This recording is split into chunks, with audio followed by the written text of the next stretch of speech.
Hey everybody, welcome back. It is CALLOUS Draft League Week 2 action. This is yet another one of our matches that we saw get drafted out in the team drafts this week. It is Zokuru. He is undefeated in these draft formats of mine, including winning CALLOUS Draft Duel not that long ago. His opponent, Bgc0, but I guess he wants to be called BGC. That's fine. I'll try to drop the O like I do on Jabba's mother. And we will see if this guy can defeat the champ. Certainly on paper, not favored to do so, but I do think, while I don't really know where he stands as a player, I do think team v team, I think he has the tools to win. I really do. I think if the players were exactly equal, or if I were stepping in and playing this match in BGC's seat, I think that seat would have a very real shot to win. I really do think that he has the tools and that he drafted the right stuff to truly have a shot to take out the champ. But nevertheless, on paper and on resume, a bit of a David versus Goliath would be a lovely confidence boost for BGC if he manages to pull this off. Otherwise, Zokuru will remain undefeated in my draft formats, and will be threatening, if he were to win this week, to start putting extra points on the board because win streaks of 3 or more in this tournament, we can discuss this more next week, get your bonus points for your team. It could start getting snowbally, but let's cross that bridge if and when we come to it. In the meantime, Zokuru and BGC, game 1 out of 1 in their round 2 matchup. Fori lead, Nidoking lead. Respects the possibility of a Fire Blast or Flamethrower, but based on that damage with the EQ, we are looking at a Choice Band Nidoking, so it very well may not have special attacks at all. And it's going to stay in and go for yet another EQ. Going to get countered, going to do a lot, but won't kill it. Crucially, Fori, which is low, does not have any spikes down, and he is out-predicted and outplayed there. Could have gone for another Earthquake, which would have killed the Fori and made it so there's no spikes. So that was ballsy for Zokuru to stick it out and spike there.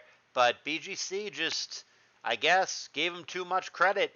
If he had just made the noob play and stayed in and attacked, we might be looking at something totally different. Zokuru would be playing this game completely spikeless. But as it stands, not only is his Fori alive, but he did manage to get a lair down. Blissey comes in, and unsurprisingly, Zokuru has built this very, very stally, as it was looking like he would. Not surprised that he brought the Sceptile here, knowing that the first pick on the other side was a Snorlax, which I said in my prediction video I would strongly consider not bringing. But we'll see if BGC ends up bringing it or not. The fact that the Nidoking is on the team kind of makes me think maybe he really didn't bring the Lax, because I think the Nidoking would have been the dude who gets cut. But we'll see. Either way, no more Claydol for BGC. Maybe he's a little bit more vulnerable to this Sceptile than he wants to be. Medicham is going to be the follow-up after the death of the doll. And Substitute is going to happen here as Sableye comes in, probably trying to come in on a Brick Break or something to that effect. Medicham used what?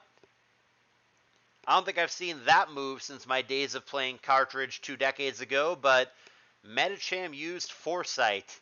And for those of you who don't know what Foresight does, and I wouldn't fault you or blame you one bit if that applies to you, it actually makes it so ghost Pokemon are vulnerable to normal and fighting attacks. So that is a roundabout, ultra janky way that I guess BGC is going to try to punch through the Sableye here.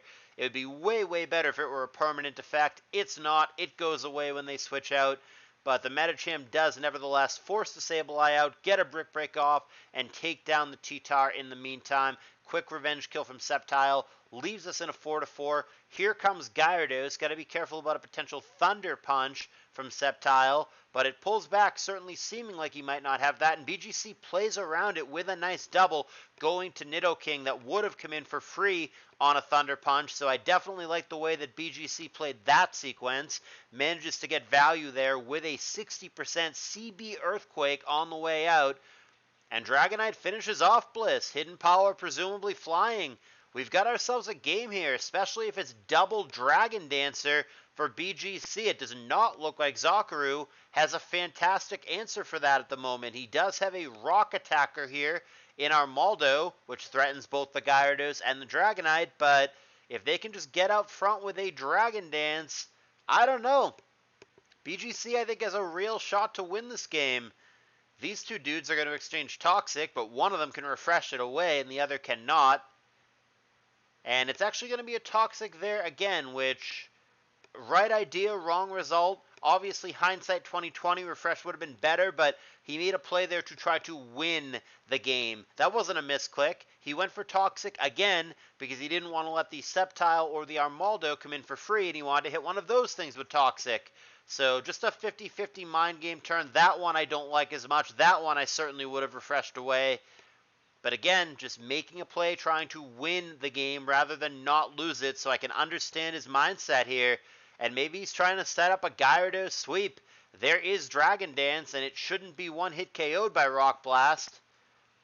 Unfortunately, it doesn't look like he's going to one-hit KO either, but then Zokuru is going to miss Rock Blast, and that changes things dramatically. He's going to hit him now, but going to need a pretty good multi-hit, and he gets it. He gets 4 hits, which is what he needs here. But still, can't Dragonite eat the Rock Blast, Dragon Dance up, and then potentially sweep? I guess he sees it differently. He would outspeed and kill the Sableye, so it just comes down to this 1v1. He must survive HP Ice. Oh! Heartbreaker for him. It depends on the EVs of both Pokemon, but man, many Dragonites would survive that either sometimes or always. Even if it's max modest Sceptile, it would not matter. You can easily EV the Dragonite to always survive that. You click Hidden Power Flying, you kill the Sceptile, and that's the game, man. Then you outspeed the Sableye and you kill that with HP Flying.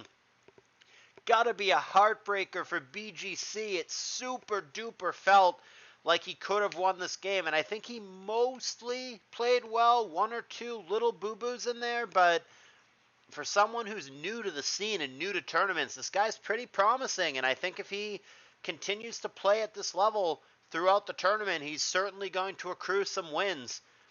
Damn close to taking out Zoc, and I absolutely stand by that BGC's team was superior, at least into Zokuru's team, and also that not bringing the Lax was the right decision. It would have had a really hard time here against Fori, Tar, Leech Seed user, Sableye, Armaldo. The Lax would have been Garbaggio. So I think BGC did the right thing. He brought an aggressive version of the team, benched the Lax, played to win. I think he did a lot more right than wrong, but a couple minor mistakes, and Zokuru just being really good at these draft formats and being Zokuru is going to be enough to just barely squeeze it out.